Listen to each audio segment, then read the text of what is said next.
ఇక బీజేపీ బహిరంగ సభకు ఏర్పాట్లన్నీ పూర్తయ్యాయి. కేంద్ర హోంశాఖ మంత్రి అమిత్ షా హాజరు కానున్న ఈ సభ నేపథ్యంలో పట్టణమంతా కాషాయమేమైంది. బీజేపీ అగ్రనేతల ఆగమన నేపథ్యంలో పోలీసులు కట్టుదిట్టమైన భద్రతను ఏర్పాటు చేశారు. ఇదే అంశానికి సంబంధించి మరింత సమాచారాన్ని మా ప్రతినిధి జోషి అందిస్తారు. తెలంగాణ ఎన్నికలలో సమరశంఖం పూరించడానికి బీజేపీ పూర్తిగా సిద్ధమైనట్లు తెలుస్తోంది. దానికి సంబంధించి నోటిఫికేషన్ వెలువడిన తర్వాత మొట్టమొదటి బహిరంగ సభ జాతీయ స్థాయి నాయకులతో ఆదిలాబాద్ జిల్లా కేంద్రంలో ఏర్పాటు చేయడం జరిగింది. ప్రస్తుతం మనం ఇక్కడ ఆదిలాబాద్ జిల్లా కేంద్రంలోని డైట్ మైదానంలో ఉన్నటువంటి యొక్క బహిరంగ సభ ఏదైతే ఆదిలాబాద్ జనగర్జన పేరిట నిర్వహిస్తున్నటువంటి సభకు సంబంధించినటువంటి ఏర్పాట్లను చూడవచ్చు.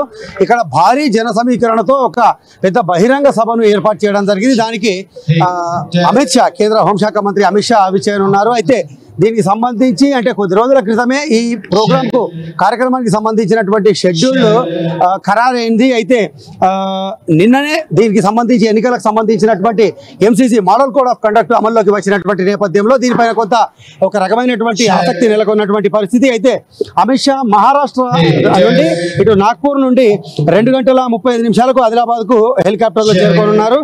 ఇక్కడ హెలిప్యాడ్ వద్ద దిగిన తర్వాత 2:40 హెలిప్యాడ్ నుండి బై రోడ్ మార్గం ద్వారా ఇక్కడికి ఏదైతే డైట్ మైదానంలో సభ ఏర్పాటు చేశారో జనగర్జన సభ ఇక్కడికి చేరుకోనున్నారు. అలాగే 2:50 జనసభకు చేరుకున్నటువంటి అమిత్ షా 3 గంటల నుండి 4 గంటల వరకు ఇక్కడ జనగర్జన పేరిట నిర్వహిస్తున్నటువంటి ఈ యొక్క సభలో ప్రజలను ఉద్దేశించి ప్రసంగించనున్నారు. అయితే దాని తర్వాత ఇక్కడ నుండి బయలుదేరి హైదరాబాద్కు అమిత్ షా బయలుదేరున్నారు. మొత్తానికి చూసినట్లయితే 1 గంటన్నర వ్యవధిలో అమిత్ షా రావటము, అలాగే ఈ యొక్క పబ్లిక్ మీటింగ్ లో ఆయన ప్రసంగించడము, ఇవన్నీ కూడా అయితే ఈ ఆదిలాబాద్ ఉమ్మడి జిల్లాకు సంబంధించినటువంటి ముఖ్య నాయకులందరితో కూడా ప్రత్యేకంగా సమావేశమై రాబోయే ఎన్నికల్లో అనుసరించాల్సినటువంటి వ్యూహాలు ఏవైతే ప్రణాళికలు ఉంటాయో వాటన్నిటినీ కూడా ఇక్కడ ఆదిలాబాద్ ఉమ్మడి జిల్లాకు సంబంధించినటువంటి ముఖ్య నాయకులతో ఆయన కొద్దిసేపు షార్ట్ పీరియడ్ లో సమావేశం నిర్వహించనున్నారు. అయితే మొత్తానికి చూసినట్లయితే అమిత్ షా ఇక్కడికి రానున్నటువంటి నేపథ్యంలో ఒక రకమైనటువంటి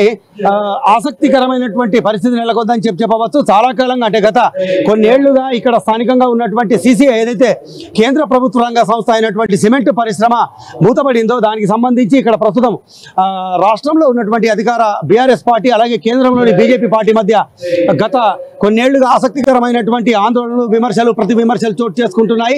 అయితే తమకు అప్పగిస్తే ఆ యొక్క పరిశ్రమ పునరుద్ధరణను తాము బాధ్యత తీసుకుంటామని చెప్పి ఒకవైపు ఇదివరకే రాష్ట్ర అధికార ప్రతినిధి రాష్ట్ర అధికార పార్టీకి సంబంధించినటువంటి నాయకులు, మంత్రులు ప్రకటించినటువంటి నేపథ్యం. అయితే అది ఎందుకు పనికిరానటువంటి నేపథ్యంలో దాన్ని ఇనుపతుకు కింద పరిగణిస్తూ ప్రకటించడం జరిగింది కేంద్రం. అయితే ప్రస్తుతం ఇక్కడ ఉన్నటువంటి పరిస్థితి చూసినట్లయితే సిమెంట్ పరిశ్రమతో పాటు ఇక్కడ యువతకు ఉద్యోగ ఉపాధి అవకాశాలకు సంబంధించి అలాగే రాబోయే రోజుల్లో ఏవైతే ఆదిలాబాద్ టు ఆర్మూర్ వయా నిర్మల్ ఏదైతే రైలు ఉందో అలాగే దానికి సంబంధించి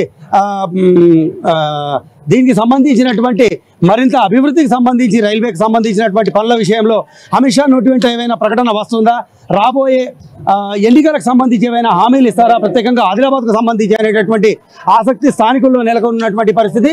అయితే మొత్తానికి చూసినట్లయితే అమిత్ షా సభకు సంబంధించి ఇక్కడి బీజేపీ శ్రేణులన్నీ కూడా అంటే ఉమ్మడి జిల్లాలోని నియోజకవర్గాలన్నీ 10 నియోజకవర్గాల వ్యాప్తంగా కూడా పక్కనున్నటువంటి జిల్లాలు నిజామాబాద్, కరీంనగర్ నుండి కూడా ఇక్కడికి జన సమీకరణకు సంబంధించినటువంటి చర్యలు అయితే కొనసాగుతున్నటువంటి నేపథ్యం. మొత్తానికి చూసినట్లయితే భారీ జన సమీకరణతో ఇక్కడ అమిత్ షా సభ సక్సెస్ చేయాలన్నటువంటి ఏకైక లక్ష్యంతో బీజేపీ శ్రేణులన్నీ కూడా ఇక్కడ నాయకగణం కూడా కొన్ని రోజులుగా రాత్రింబవళ్లు కృషి చేస్తున్నటువంటి నేపథ్యము. అయితే ఇక్కడ ఉన్నటువంటి ప్రస్తుత పరిస్థితుల్లో వేచి చూడాల్సిందంటే బీజేపీకి సంబంధించి అమిత్ షాకు సంబంధించినటువంటి సభ జనంలో ఎంతవరకు ప్రభావితం చూపగలుగుతుంది, రాబోయే ఎన్నికల్లో ఈ సభకు సంబంధించినటువంటి ప్రభావం ఏ విధంగా ఉంటుంది, ఎన్నికలకు సంబంధించినటువంటి ఫలితాలపైన ఏ విధంగా ప్రభావం చూపుతుంది అనేటటువంటిది వేచి చూడాల్సిందే. మొత్తానికి 1:30 గంటల వ్యవధిలో అమిత్ షా ఇక్కడ గడపనున్నటువంటి సమయంలో ఇక్కడి ఓటర్లను ఎంతవరకు ఆయన ప్రభావితం చేయగలుగుతారు అనేటటువంటి చూడాల్సిందే. జనగర్జన సభాస్థలి నుండి కెమెరా పర్సన్ గణేష్ తో రాజశేఖర్ జోషి, అమ్మా న్యూస్.